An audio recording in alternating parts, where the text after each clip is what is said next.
Welcome to Breathing with Bierman, the podcast. As always, if you like what you hear on Breathing with Bierman, the podcast, please listen to us on Facebook, Instagram, and where other great podcasts are sold. Today's guest, she is served on the Cannabis Task Force for Princeton to advise our local government on how Princeton could participate in the newly created legal cannabis market.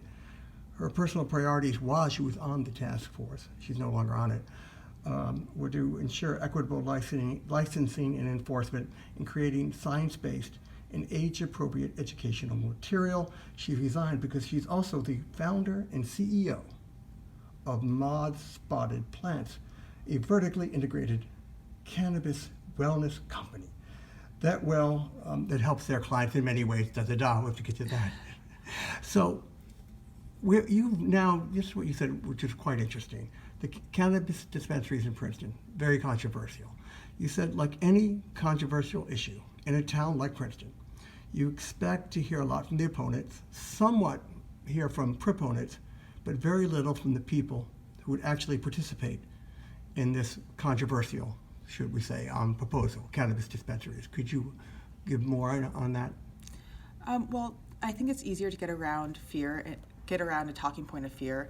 It's easier to drum up support for things that you're against, and it's a little bit harder to drum up the support for things like a cannabis dispensary where people have overwhelmingly voted to allow legalization of cannabis in New Jersey into the town. Mm-hmm.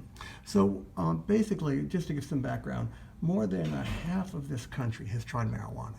But at the same time, what I read, if this information is correct, about 2 persons per minute get arrested last year for possession or using marijuana. Public support, though, has gone up from 12% to 69%. Recreational marijuana, also known as adult use marijuana, was first legalized in Colorado.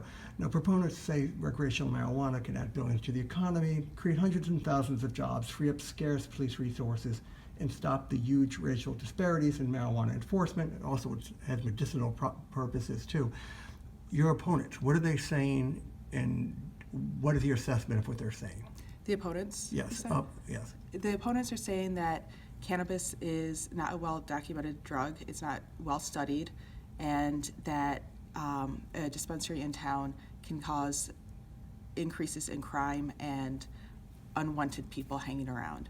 However, each one of those things is not particularly well-founded. For example, the research in cannabis has been going on since humans started utilizing the plant hemp and cannabis for agricultural reasons. It was one of the first agricultural crops to be tamed and cultivated intentionally. And cannabis has been found to, in the ancient medicinal texts in ancient China and ancient India. India's Ayurvedic medicine is very much based in cannabis, and in addition to other herbs and botanicals, aid in a very well-documented body of literature, of scientific knowledge.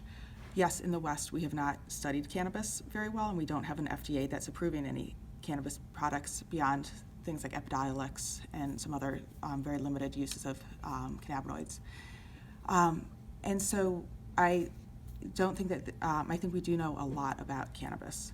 We also know a lot about what happens when dispensaries open up in Colorado and California. Since 2012, it's been legal in those states. Yes. And California has one of our most robust economies in the country. You have people inventing new mousetraps up in Silicon Valley, even though there's cannabis dispensaries around their corner. They've not fallen off into the ocean. These towns have prospered using the taxes from the cannabis sales, and the taxes in Princeton and New Jersey are being intentionally routed to solve to address some of the harms that were done in the racially disproportionate arrests of Black and brown people, which is what you alluded to first. And this is initially a social equity issue.